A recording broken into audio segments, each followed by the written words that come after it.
Hello दोस्तों, आप सभी का स्वागत है आपके अपने YouTube चैनल टीम विशाल एजुकेशन पर। आज है 25 अगस्त 2026 और आज की इस वीडियो में हम जानेंगे 25 अगस्त 2026 के डेली करंट अफेयर्स से जुड़े सभी इम्पोर्टेंट प्रश्नों के बारे में। अगर आप किसी भी एग्जाम की तैयारी कर रहे हैं तो ये वीडियो आपके लिए काफ़ी ज़्यादा यूजफुल रहने वाली है, इसलिए वीडियो को आप शुरू से लेकर एंड तक जरूर देखें, क्योंकि हर प्रश्न आपके एग्जाम में काम आ सकता है। तो बिना किसी देरी के चलिए शुरू करते हैं आज के पहले प्रश्न से। पहला प्रश्न है आज का, हाल ही में मुंबई के दो पारसी डॉक्टर को किस देश ने अपना सर्वोच्च नागरिक सम्मान निशाद ए इम्तियाज देने की घोषणा की है? इस प्रश्न का राइट आंसर हो जाएगा दोस्तों ऑप्शन ए, पाकिस्तान।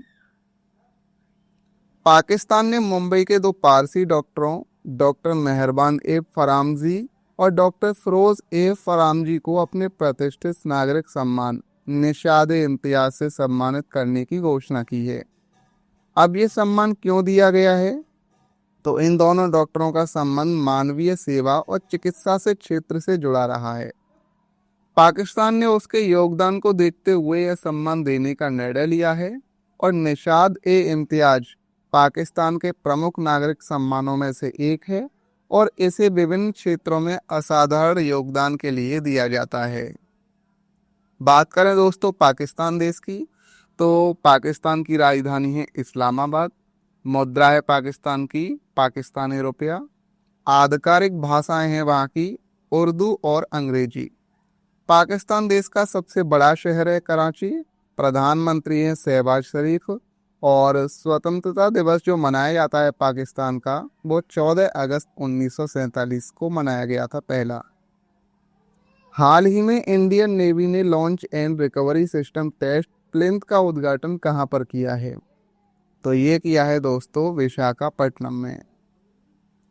भारतीय नौसेना ने विशाखापट्टनम में launch and recovery system test plinth का उद्घाटन किया है और यह सुविधा नौसेना के जहाज़ों पर इस्तेमाल होने वाले लॉन्च और रिकवरी सिस्टम की जांच और परीक्षण के लिए बनाई गई है। अब इसका काम क्या है? तो लॉन्च एंड रिकवरी सिस्टम की मदद से जहाज से छोटी नावों या अन्य समुद्री उपकरणों को समुद्र में उतारना और वापस जहाज पर लाना संभव होता है। टेस्ट प्लेन पर इन प्रणालियों का परीक्षण करने से वास्तविक समुद्री परिस्थितियों में इस्तेमाल से पहले उनकी सुरक्षा, विश्वसनीयता और कार्य क्षमता को बेहतर तरीके से जांचा जा सकता है। नेक्स्ट प्रश्न है, हाल ही में चर्चा में रही belonging a journey of love पुस्तक का संबंध किससे है? तो इसका संबंध है दोस्तों ऑप्शन बी, सोनिया गांधी से।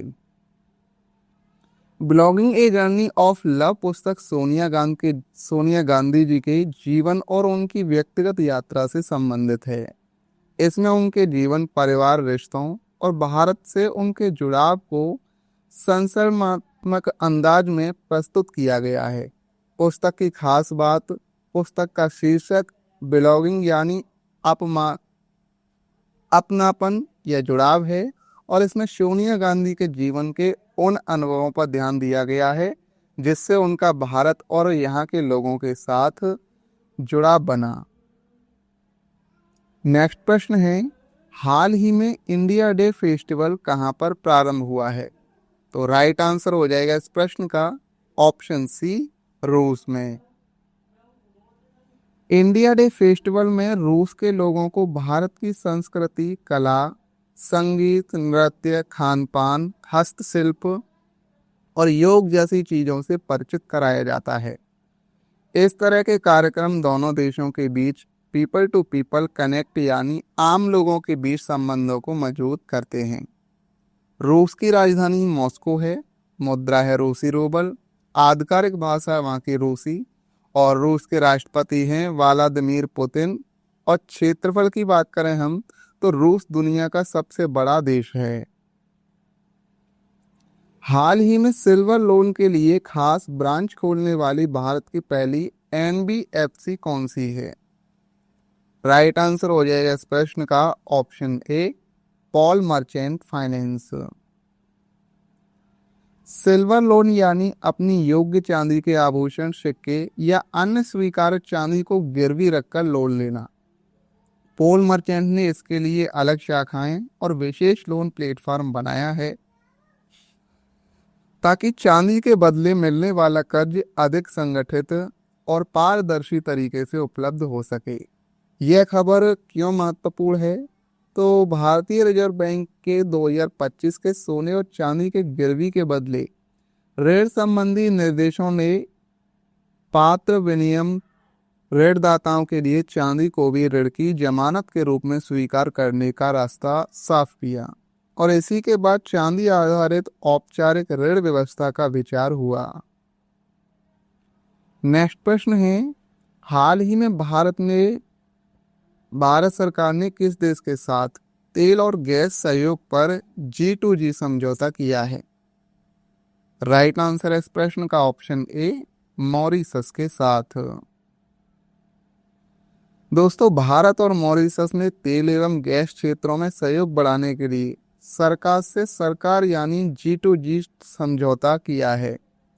इस समझौते का उद्देश्य दोनों देशों के बीच ऊर्जा सुरक्षा, तेल और गैस की आपूर्ति, भंडारण तथा ऊर्जा क्षेत्र में सहयोग को मजबूत करना है। बात करें अब के G2G क्या है, तो G2G यानी गवर्नमेंट टू गवर्नमेंट यानी सरकार से सरकार के बीच समझौता।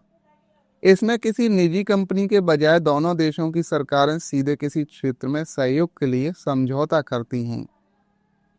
मॉरिशस की राजधानी है दोस्तों पोर्ट लुई, मुद्रा है वहाँ की मॉरिशियन रुपया और आधिकारिक भाषाओं का व्यापक उपयोग अंग्रेजी, फ्रेंच और मॉरिशियन क्रियोल है। प्रधानमंत्री है मॉरिशस के नवीन चंद्र राम गुलाम। नेक्स्ट प्रश्न है, हाल ही में देश भर में छात्रों के विरोध प्रदर्शन के दौरान हुई हिंसा की जांच के लिए किसकी अध्यक्षता में जांच समिति का गठन किया गया है? तो राइट आंसर हो जाएगा इस प्रश्न का option C, R Subhash Reddy.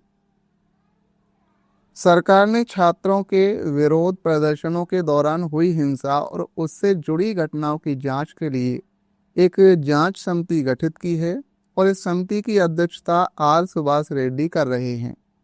समिति का उद्देश्य, समिति मुख्य रूप से पता लगाने का प्रयास करेगी कि हिंसा की घटनाएं किस परिस्थिति में हुई, घटनाओं के पीछे किन किन कारणों की भूमिका रही और प्रशासन और सुरक्षा व्यवस्था की क्या भूमिका रही। भविष्य में ऐसी घटनाओं को रोकने के लिए क्या कदम उठाए जा सकते हैं। नेक्स्ट प्रश्न है, हाल ही में केंद्र सरकार ने किस शहर की पानी सप्लाई और सैनिटेशन इंफ्रास्ट्रक्चर को आधुनिक बनाने के लिए एडीबी के साथ समझौता किया है?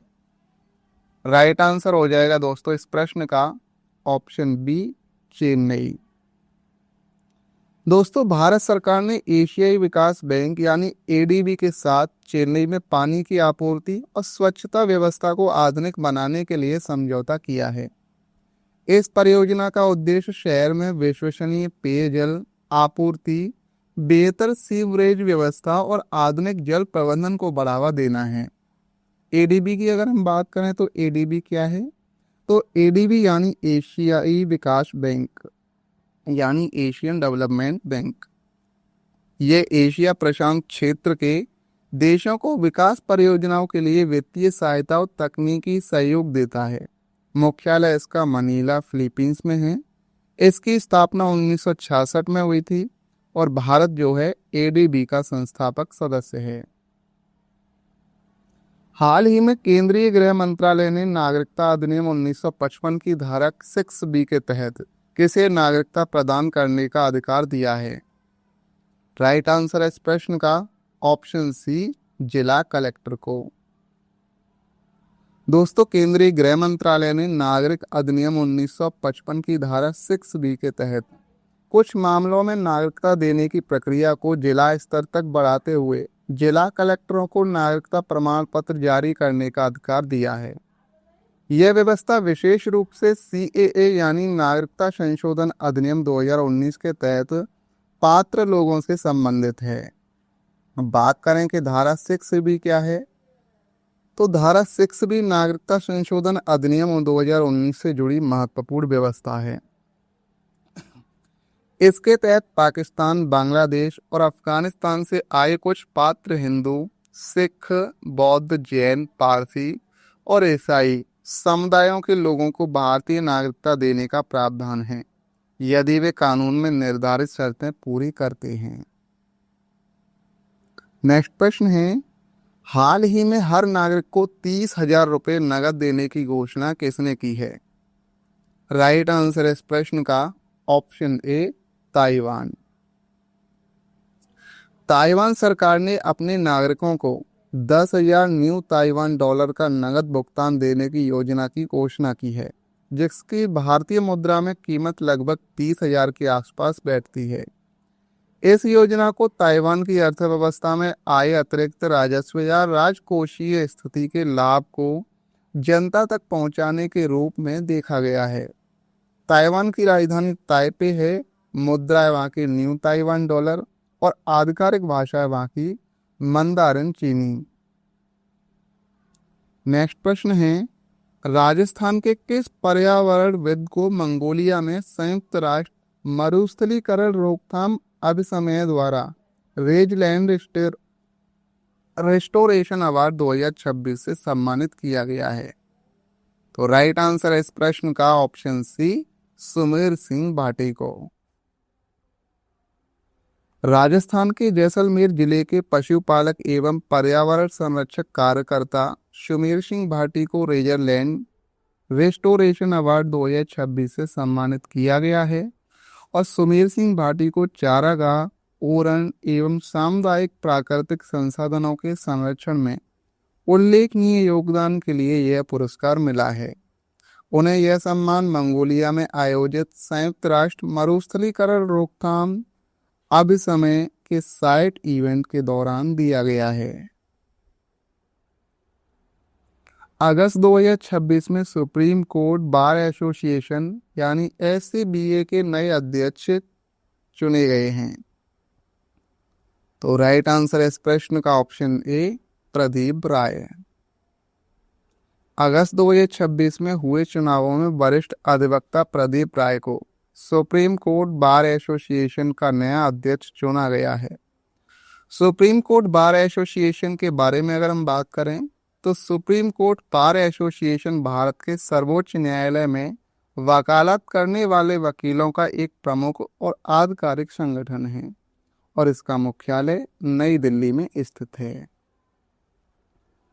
तो दोस्तों, आज की इस वीडियो में हमने 25 अगस्त 2026 के करंट अफेयर्स के प्रश्नों को विस्तार से समझा है। अगर ये वीडियो आपके लिए हेल्पफुल रही हो तो वीडियो को लाइक करें, शेयर करें और चैनल को सब्सक्राइब करना ना भूलें। तो चलिए मिलते हैं एक और नई वीडियो के साथ। धन्यवाद। जय हिंद।